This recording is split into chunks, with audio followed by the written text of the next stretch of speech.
Hello, fellow baggers, and welcome back to Bluebaggers Edge. Well, we all saw it. Charlie, mobbed by the media, gleefully smiling as he walked into enemy territory. It's going to be good. Just have a look around and, see what happens. So, it's fun. What appeals to you about the Swans? Oh, I don't know. Yeah, like, pretty keen to have a look around. So we'll wait and see. It's been nice to get up here just today. So, This is a bloke who, might I remind you, said this: "I obviously want to be here," Curnow told reporters after Carlton's 24-point loss to Hawthorn on Thursday night. "I don't really want to make this about me right now, but I'm playing at Carlton next year. There you go. Done. No, nothing has happened. I'm just putting all of my time into playing footy at this club for the next year and the future years." And you know what this feels like? You could probably liken it to, say, a wife, husband, or partner. Someone who you've loved for over a decade, much like Charlie, and reassures you that they love you in turn and nothing sneaky is going on, like you strongly suspect. Only to then find out they have indeed played around behind your back with another, proving your suspicions correct. And in our case here, it's Charlie and Sydney in bed together. It's a comical image and analogy, but you get what I'm saying. But let me say this. I've long been a very, very big fan of Charlie during his time at the club. For me, he is probably among my favourite players alongside Walshy and Harry. He's someone who I thought would be one of the last players to crack the shits like a petulant child and walk out. And for someone that I loved as a player and respected, that has now melted away. Gone. To come out and blatantly lie to the face of every Carlton supporter and long-standing paid-up member like myself that he was staying when he fully intended not to is beyond disrespect. And I know players in the past have done it. I know that full well. But when it comes to respect, earning respect, maintaining respect, honesty is key. If you want to leave a club, if your relationship has eroded beyond repair with the senior coach, as has been rumoured, then I respect it. If you want to leave, if your position at the club is untenable in your own eyes, come out with some honesty and seek a trade. Because, the rap sheet, I think, for Charlie grows, despite him putting on some facade of happy families and, loving the club and wanting to stick around. You peel it back layer by layer like an onion, and the stench grows stronger and stronger. First off, of course, it's unveiled he approached Geelong in season, then did medicals at both Geelong and Sydney, and now he's publicly seen for the first time, virtually hand in hand with Sydney, smiling gleefully and openly admitting he's pretty keen to have a look around. Sure seemed like it too, Charlie, with that big, big smile. But the way that he has gone about this is one of the, I think, poorest examples of a player wanting to explore options. And again, I know players in the past have done it, but to go about things the way he has lacks heart and the courage to openly admit that he wants to seek a trade, as I said earlier. Instead, choosing to hide behind his, and I'll say it nicely, dopey-looking manager. One who has done this merry dance before, shopping around Petrarca unsuccessfully in 2024. And I have no doubt, given his manager's tactics with track, that this entire circus that was created with Charlie touring the Swans was orchestrated by him in order to, both leave a sour taste in every supporter's mouth, but more so trying to force the club's hand to move him on, given the optics. It wouldn't surprise me that his manager actually phoned up the media and said, "Hey, Charlie's going to be touring the club at 2:00. Come and check it out. Come and ask him questions. Bring all your cameras and capture it."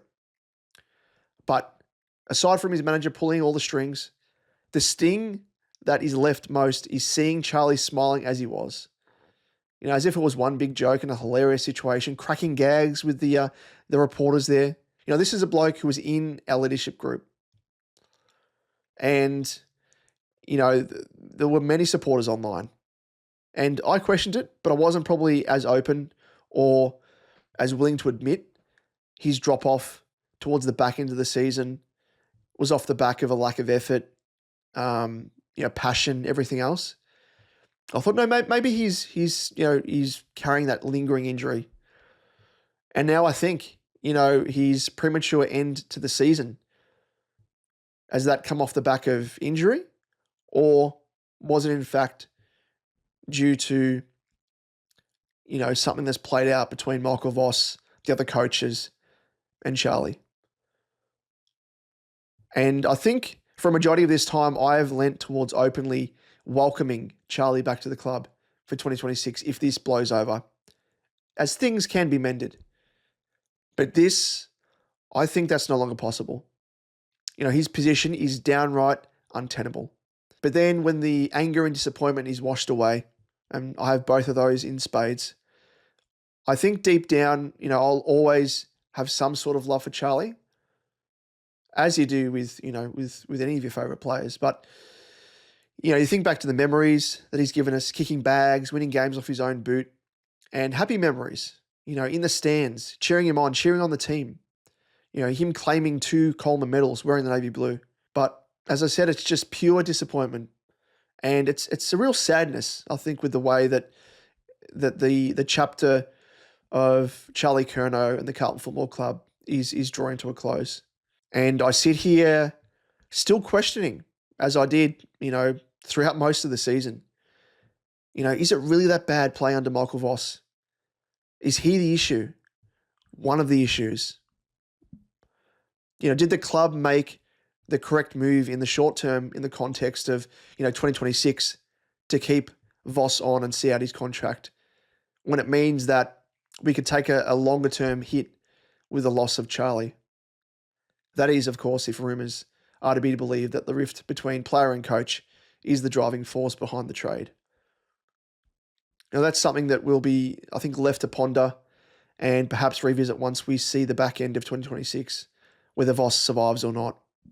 Was the way that Charlie was carrying himself within the team, internally, a big detractor with regards to chemistry, culture, relationships with other players? Was he, in turn, maybe one of the negative factors within the club that brought about that real lack of passion playing, especially towards the back end of the 2025 season? It's just something to think about. And yeah, as I said, we'll find out in due course. But now I guess looking at things with an objective viewpoint, now that the passion is off the chest, on the trade front, what has reportedly been on offer or will be offered from the Swans is it will likely be around the ballpark of, say, a Haywood, Florent, a pick 11, and the 2026 first round pick from the Swans. And I think all things considered, we'd all love to get more in the form of definitely a quality A grader talent. But I don't think that's possible. A Goulden, a Heaney, anyone of that ilk.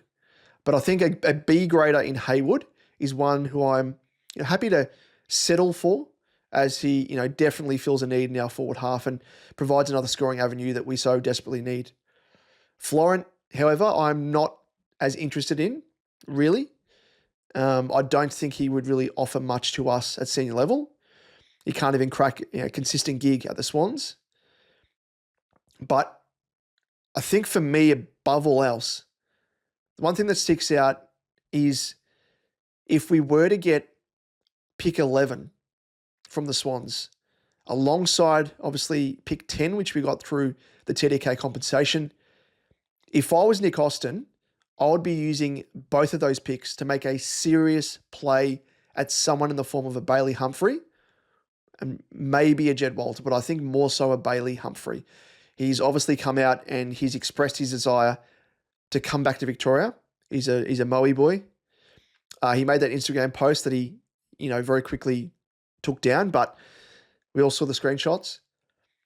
So, you look at things from that viewpoint, a 21-year-old Humphrey, a Haywood, plus a 2026 first rounder from the Swans, make the trade of Charlie, I think, a little bit more palatable, keeping in mind also that the Swans 2026 first rounder helps us, take a step closer to matching any bids on Cody Walker next year. But let us know your thoughts. Always keen to hear your viewpoint. So let us know in the comment section down below. And don't forget, of course, if you are enjoying our content, to give us a subscribe to help us on our way to hitting the 1K subscriber mark by the end of the trade and draft period. We thank you in advance. And until next time, we'll catch you in the next one. Go Baggers. Have you ever heard